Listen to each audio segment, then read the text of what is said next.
Hand over the pool keys. Now. That wasn't a request. That was a police officer standing on my property, badge out, voice firm, while his wife, the HOA president, watched from behind him like she'd already won. What they didn't know was who they were really threatening. The water in the pool was still when they arrived. Too still. Like it was holding its breath. I was standing barefoot on the stone edge, drying my hands, when the patrol car rolled up without sirens. No lights. Just authority. The kind meant to intimidate quietly. The officer stepped out first. Uniform crisp. Belt heavy. One hand resting near it like a habit he enjoyed too much. Behind him stood his wife, Karen Langford, arms crossed, lips tight, eyes locked on me. That look said this wasn't about rules anymore. It was about control. "Sir," he said, not asking my name, "I'm here to collect the pool keys. This pool is considered community property under HOA enforcement." Karen smiled behind him. I looked at the badge. Then at her. Then back at him. "You really sent your husband for this?" I asked. Karen stepped forward. "You've ignored 3 notices. This ends tonight." The neighbors were watching now. Curtains shifting. Porch lights flicking on. Nobody stepped outside, but everyone listened. I stayed calm. Too calm. "Officer," I said, "you might want to slow down before you make this official." He narrowed his eyes. Karen's smile twitched. They thought I was stalling. I was letting them talk. This house was never supposed to be a battlefield. I moved back after my father died. He built this place in the late 70s, long before HOAs, bylaws, or clipboard tyrants. He didn't hire contractors. He mixed concrete himself. Laid every stone by hand. The pool was his pride. No blueprints. No shortcuts.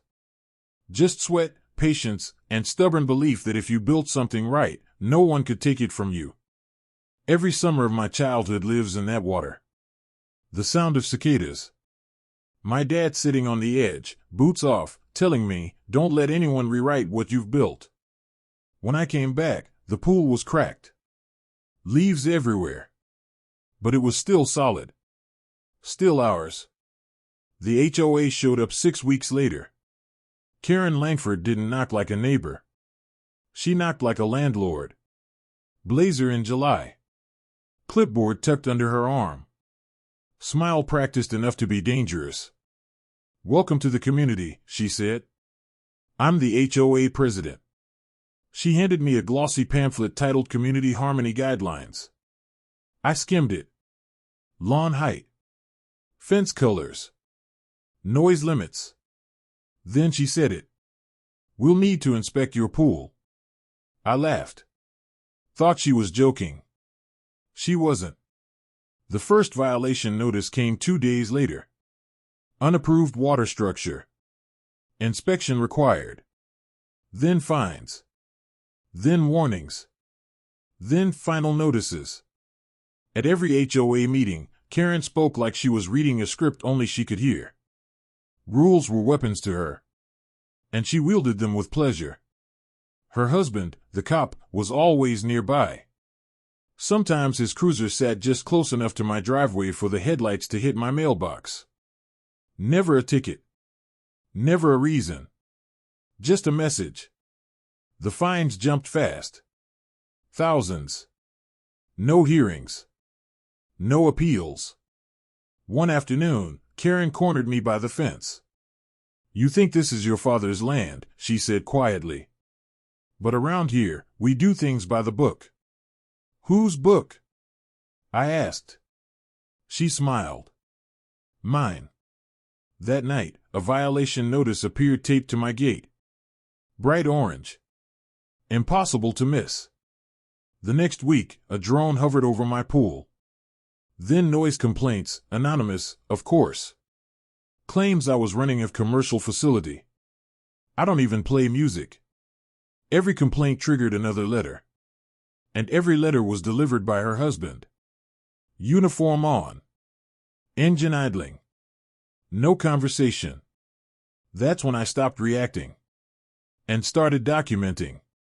Most people think corruption is loud. It's not. It's boring. It hides in spreadsheets and signatures no one checks. One night, I pulled the HOA's public financials. Nobody ever reads them. The pool maintenance fund stood out. Thousands withdrawn. No contractor names. No receipts. Every approval line carried the same signature. Officer Langford. That wasn't just unethical. That was illegal. Using public authority for private enforcement. Signing HOA checks. Intimidating residents in uniform. This wasn't about my pool anymore.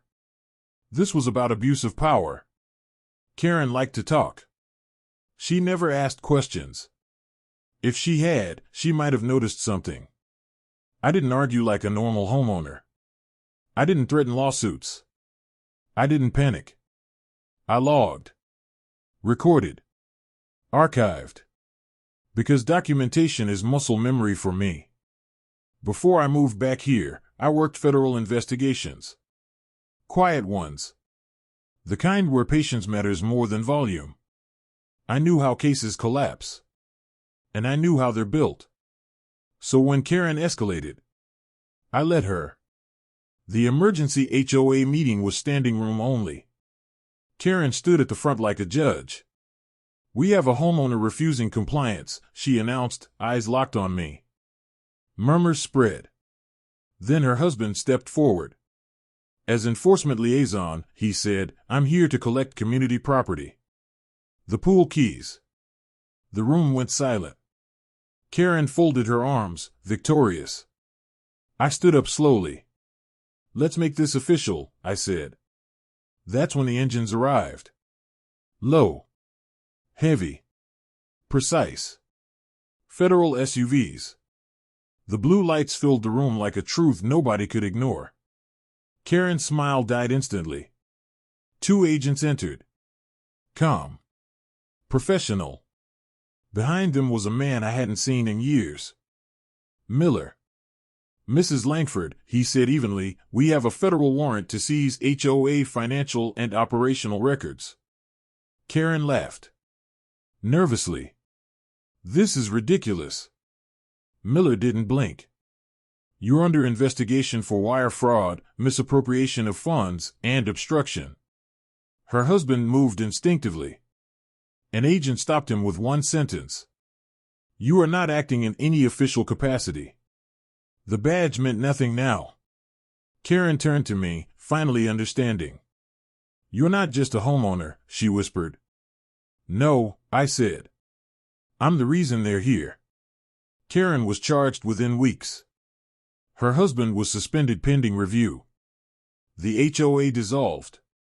The fines vanished. The pool stayed. Sometimes justice is loud. Sometimes it's just quiet water under moonlight, finally at peace. Power doesn't come from titles. It comes from integrity. Karen tried to control what she didn't understand. Freedom doesn't take orders. Have you ever dealt with someone who abused authority just because they could? Tell me your story below.